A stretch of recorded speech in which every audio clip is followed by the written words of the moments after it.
সালাম আলাইকুম গাইস, কিতা খবর? সারা আসরে বলা আর আমি তো বাদানো ভাই শাহিল, আমিও পুরা বালা। তো আজ রাত করে ভিডিও ওখান থেকে স্টার্ট হলাম, তো কিন্তু ভিডিও ছাড়তে পারি না, কারণ হইলো গিয়া খেতর সিজন তো বুঝরায়। আর তোমার বাইরে তুমি পেজ ফলো করে না, ফলো করে দিও আর একটা শেয়ার মারি দিও। আর যেহেতু তখন মায়া দিরা আমার দিল থেকে শুক্রিয়া। আর ইনতাইন যেতে গিয়ে আজকে লাস্ট ডে তানতানোর তাই মানে যেতে গিয়ে করে আজ হইলা বড় করে পার্টি হিসাবে খাই তারা। আর ধানরা তো বুঝে যে বিদেশ থাকেন, বিদেশের কষ্ট, আর যেদিন বাড়ি যেতে এদিন কত আরাম, কত মনে খুশি আর কত মনে ফুর্তি লাগে। এখানে যে বিদেশ থেকে চাইরা তুমি তেন কমেন্ট করিও। আর বিদেশের তো জানরা বহুত কষ্ট, আর যেতে বাড়ি যেতে বহুত মনে ফুর্তি লাগে। আর এনো তারা শেষ করিয়া কইলাম তার আমরা পার্টি এগো খাইলে টান দুন শেষ করছি সারা বছর খেত করিয়া। তো খেত করার মজা তো আলাদা, আর শেষ হওয়ার বাদে মজা আরো আলাদা।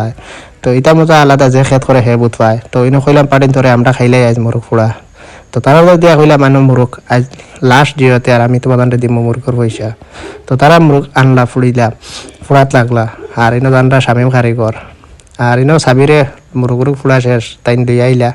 সো ফাইনালি আমরা এখন মুরগ ফুড়া খাই লিতাম। সাবিরও কইলাম কি লাগিতাম, সাবির কইলাম না বহুত মজা লাগে, তাই না আগে একদিন খাইছিলা ওলা খাইয়া আরাম পাইলিছ, এখন বেটা না খাইলে বুঝি হয় না। তো বেটা তো বহুত মজার মানুষ, কিতা হইতাম। আর চলো আইজ তখন